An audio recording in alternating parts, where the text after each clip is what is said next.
Hello everyone. 7.3 fraction on the number line. We know that how to show 1, 2, 3 whole numbers on the number line. Here we show the fractions.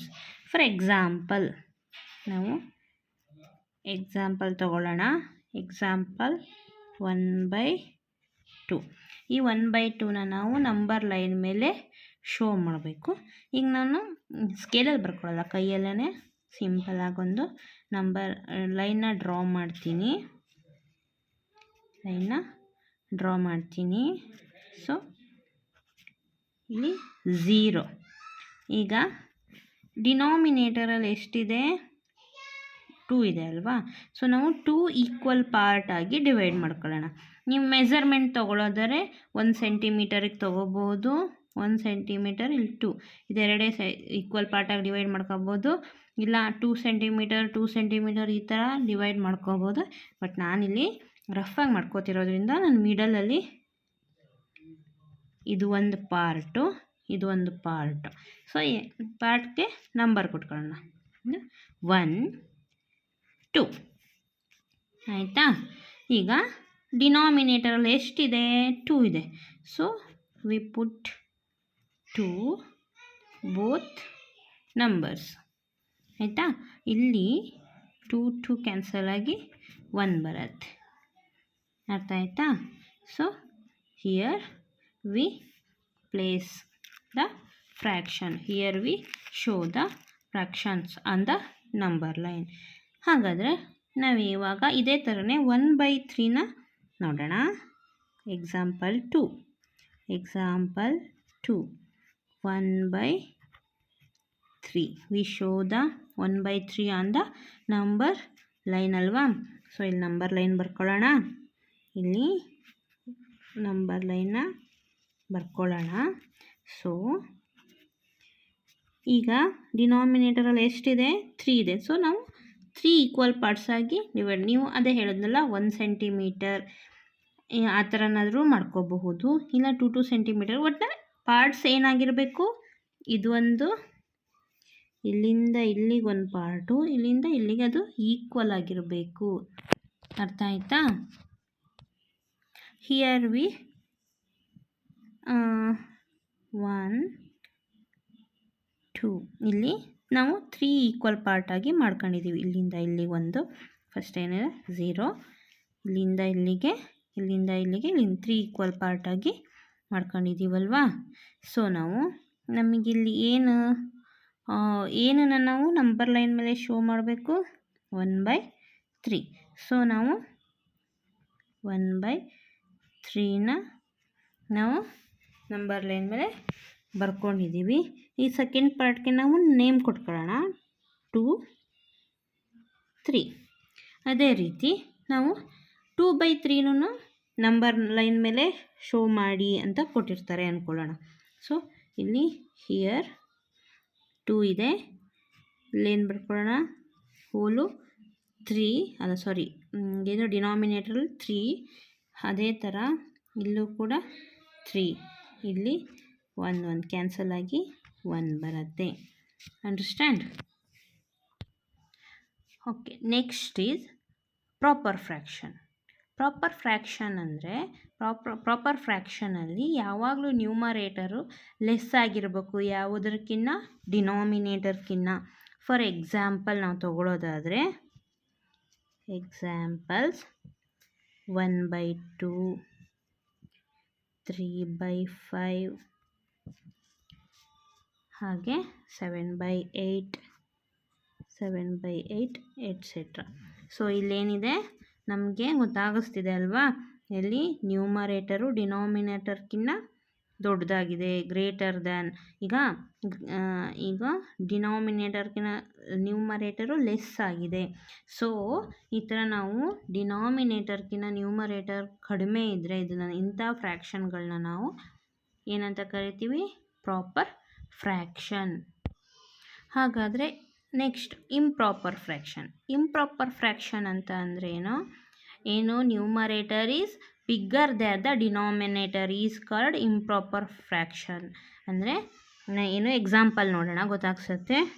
5/4 ಇಲ್ಲಿ ನ್ಯೂಮರೇಟರು ಡಿನಾಮಿನೇಟರ್ಗಿಂತ bigger ಆಗಿದೆ, ಅಂದರೆ ದೊಡ್ಡದಾಗಿದೆ.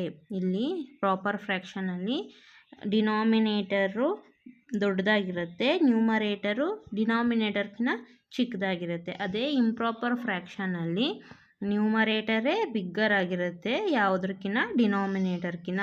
Example ಇನ್ನೊಂದೆರಡು ನೋಡೋದಾದರೆ 3/2, ಅದೇ ಥರ 12/7, ಅದೇ ಥರ 18/5. Next is mixed fraction. Mixed fraction ಅಂದರೆ a mixed fraction has combination of a whole and part. So ಇಲ್ಲಿ ನಾನೀಗ ಎಕ್ಸಾಂಪಲ್ ಹೇಳ್ತೀನಿ, ಅವಾಗ ನಿಮಗೆ ಗೊತ್ತಾಗ್ಸುತ್ತೆ. ಮಿಕ್ಸ್ಡ್ ಫ್ರ್ಯಾಕ್ಷನ್ ಅಂದರೆ ಈಗ ಒಂದು ಹೋಲ್ನ ತಗೊಳ್ಳೋಣ, ಈಗ ಒಂದು ಬಾಲ್ನ ತಗೊಳ್ಳೋಣ. ನಾವು ಆ ಬಾಲನ್ನು ನಾವು 2 ಈಕ್ವಲ್ ಪಾರ್ಟಾಗಿ ಡಿವೈಡ್ ಮಾಡೋಣ. ಸೊ ಅದರಲ್ಲಿ ಒಂದು ಪಾರ್ಟ್ಗೆ ಶೇಡ್ ಮಾಡೋಣ.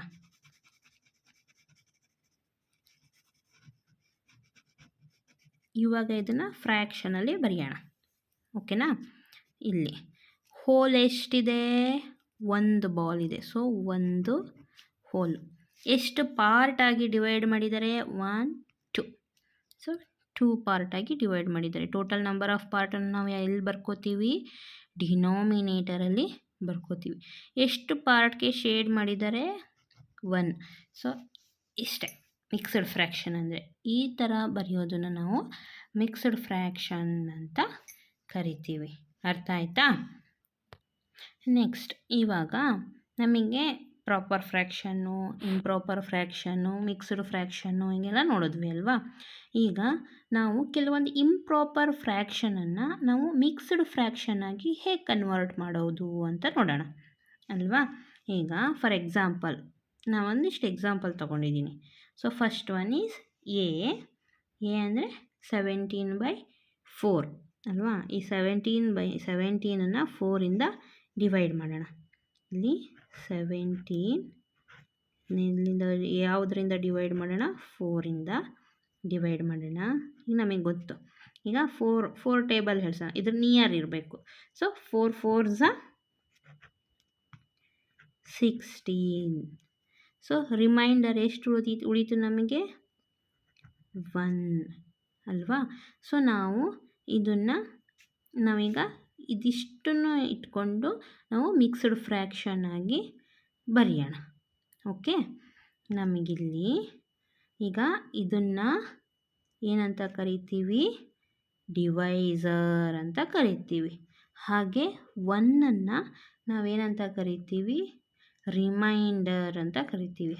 ಹಾಗೆ ಇಲ್ಲಿ ಬಂದು ಎಷ್ಟರಿಂದ ಈಗ 17 8s ನಾವು ಡಿವೈಡ್ ಮಾಡ್ಕೊಂಡಿದ್ದೀವಿ. ಇಲ್ಲಿ 6 4 4s. ಈ 4 ಅನ್ನೋದನ್ನು ನಾವು ಕೋಶೆಂಟ್ ಅಂತ ಕರಿತೀವಿ.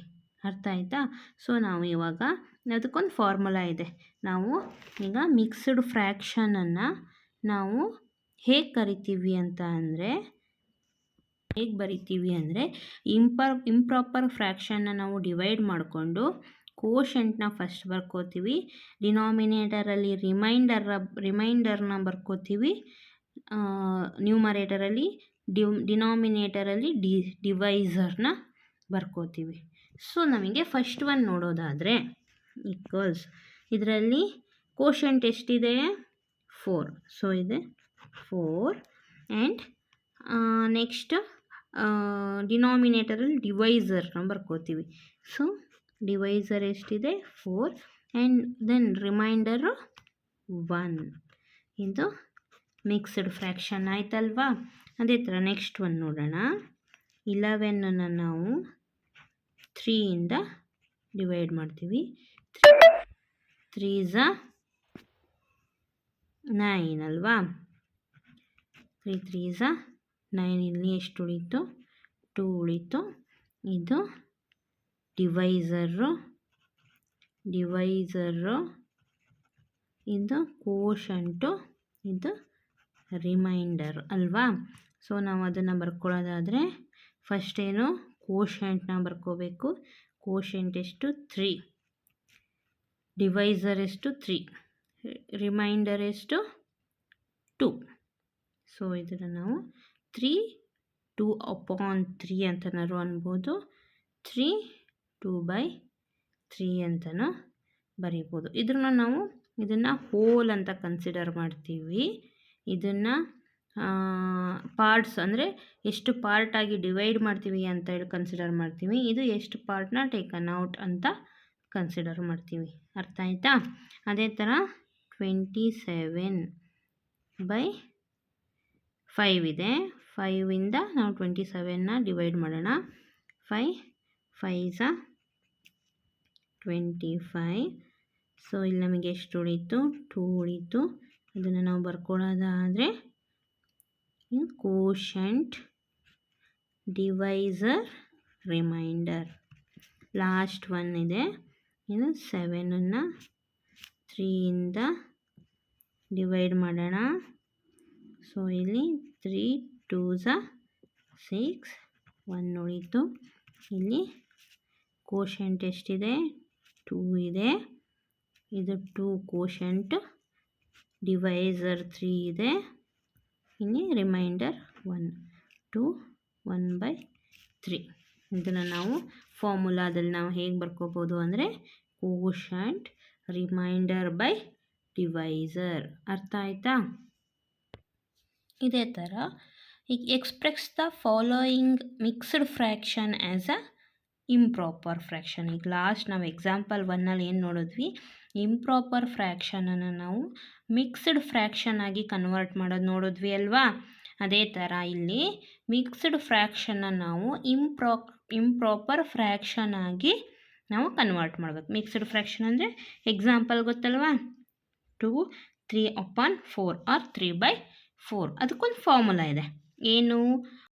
ಇದಕ್ಕೊಂದು ಫಾರ್ಮುಲಾ ಇದೆ ಅಲ್ವಾ? ಏನು?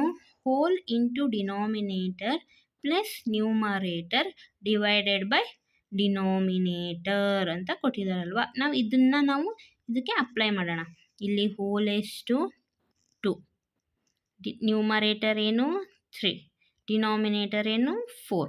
ಈಗ ಇಲ್ಲಿ ಏನಿದೆ? Whole into denominator plus numerator divided by denominator. ಈ ಡಿನಾಮಿನೇಟರು ಇದಕ್ಕೂ ಸೇರುತ್ತೆ, ಪ್ಲಸ್ ಇಲ್ಲೂ ಕೂಡ ಡಿನಾಮಿನೇಟರ್ನ ಎರಡಕ್ಕೂ ಸೇರುತ್ತೆ. ಸೊ ನಾವು ಇದನ್ನ ಈಗ ನಾವು ಬಿಡಿಸಿ ಬರೆಯೋದು ಬೇಡ. ಅಂದರೆ ಎಕ್ಸಾಂಪಲು ಈಗ ಹೋಲ್ ಎಷ್ಟು? 2 ಇಂಟು ಡಿನಾಮಿನೇಟರ್ ಎಷ್ಟು? 4 ಡಿವೈಡೆಡ್ ಬೈ 4 ಪ್ಲಸ್ ನ್ಯೂಮರೇಟರ್ ಎಷ್ಟು? 3.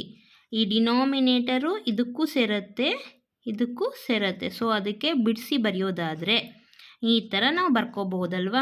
ನಮಗೆ ಈ ಥರ ಬರ್ಕೊಳ್ಳೋ ಅವಶ್ಯಕತೆ ಇಲ್ಲ, ಯಾಕಂದರೆ ಡಿನಾಮಿನೇಟರ್ ಎಲ್ಲದಕ್ಕೂ ಸೇರುತ್ತೆ ಅಲ್ವಾ? ಸೊ ನಾವು ಅದನ್ನು ಡೈರೆಕ್ಟಾಗಿ ಬರ್ಕೊಳ್ಳೋಣ. ಡಿನಾಮಿನೇಟರ್ ಎಷ್ಟು? 4, ಹೋಲ್ ಎಷ್ಟು? 2 ಇಂಟು ಡಿನಾಮಿನೇಟರ್ 4 ಪ್ಲಸ್ 3 ಅಂತ ಬರ್ಕೋಬೋದಲ್ವಾ? ಅದನ್ನು ಸಿಂಪ್ಲಿಫಿಕೇಷನ್ ಮಾಡೋಣ.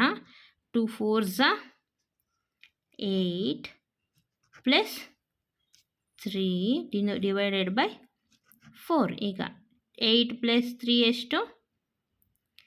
8 ಪ್ಲಸ್ 3 11 ಅಲ್ವಾ? So 11 divided by 4 is the answer. ಇದು ಇಂಪ್ರಾಪರ್ ಫ್ರ್ಯಾಕ್ಷನ್ ಆಯ್ತಲ್ವಾ? ಅದೇ ಥರ ಇಲ್ಲಿ 7 1/9 ಇದೆ ಅಲ್ವಾ? ಅದನ್ನು ಅದೇ ಥರ ಬರ್ಕೊಳ್ಳೋಣ. ಫಸ್ಟು ಹೋಲ್ ಅಂದರೆ 7 ಇಂಟು ಡಿನಾಮಿನೇಟರ್ 9 ಪ್ಲಸ್ ನ್ಯೂಮರೇಟರ್ ಎಷ್ಟಿದೆ? 1, ಅದು 1 ಅಂತ ಬರ್ಕೊಳ್ಳೋಣ. Divided by denominator 9. ಇದನ್ನ ಸಿಂಪ್ಲಿಫಿಕೇಷನ್ ಮಾಡೋಣ. 7 9s 9 7s ಎಷ್ಟು? 63 plus 1 divided by 9. Next 63 plus 1 64 divided by 9 is the answer. ಅರ್ಥ ಆಯಿತಾ? ಅದೇ ಥರ ಲಾಸ್ಟ್ ಒನ್ನನ್ನು ನೋಡೋಣ. ಹೋಲ್ ಎಷ್ಟು? ಹೋಲ್ 5 ಇಂಟು ಡಿನಾಮಿನೇಟರ್ ಎಷ್ಟು? 7 ಡಿವೈಡೆಡ್ ಬೈ 7, ಇದಕ್ಕೆ ಬ್ರಾಕೆಟ್ ಹಾಕೊಂಡು ಪ್ಲಸ್ ನ್ಯೂಮರೇಟರ್ ಎಷ್ಟಿದೆ 3. 5 7s ಆರ್ 7 5s ಎಷ್ಟು 5 7s 35 plus 3 divided by 7 equals 35 plus 3 38 divided by 7. This is the answer. ಅರ್ಥ ಆಯ್ತಲ್ವಾ?